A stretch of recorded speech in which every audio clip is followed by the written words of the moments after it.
He slid the coffee across the table, smirking like a man who believed his cruelty was charisma. Drink this, and maybe I'll reconsider your termination, he said loud enough for the interns to hear. The room laughed. I didn't. I just looked at him. Then I stood, pushed the cup back toward him, and walked out. Silence was my answer. It always was. He thought it was fear. It wasn't. It was calculation. A year ago, I would have laughed with him back when we shared late nights, over broken spreadsheets and stale pizza, back when I thought loyalty was a virtue, not a weapon. He taught me otherwise. Ethan, senior manager, corporate golden boy, the kind who wore his arrogance like cologne. I was his analyst, quiet one who made his numbers shine. He'd present my work, take the credit, and pat my back in front of the board. I told myself it was mentorship. That's what fools do. They rewrite exploitation as opportunity. It wasn't until I found the email that everything shifted. I forwarded Fred, my name at the center of it. She's useful but disposable. Let's cut her before Q4. Too ambitious for her own good. His words, to HR, about me. That was the day something inside me went still. Not broken still, like water before a storm. I smiled when I saw him the next morning, brought him coffee, even listened to his sincere pep talks. He didn't notice the shift. Men like him never do. They only notice when the room stops laughing. It took 3 months to build the plan. I started with his habits. He reused passwords in analyst stream. He left documents open. Carelessness disguised as compliments. I didn't need to hack anything. I just observed. Then I started to collect quietly. Expense reports that didn't add up. Kickbacks from vendors disguised as consultation fees. Emails with the CFO that reeked of manipulation. I made copies. Secure, time-stamped, encrypted.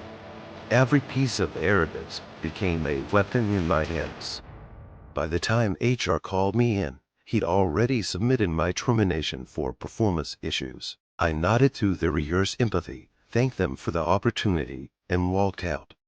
Same silence, same control. But this time, I wasn't leaving in defeat. I was leaving with a matchbox. 2 months later, I was in a new office, a different company, better title, but my plan wasn't finished. I'd heard rumors that Ethan was being considered for a director position, part of a merger deal, big money, bigger exposure. I made sure I was part of it.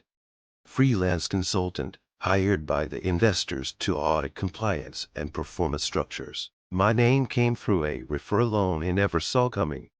So, when I walked into the conference room and saw him sitting there, his smirk faltered.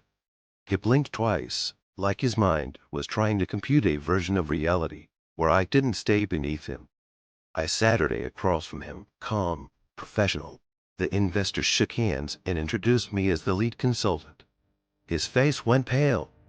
When I opened my laptop and said, "Let's begin with a review of the expense reports from Q2, his pen frowns in midair. I took my time.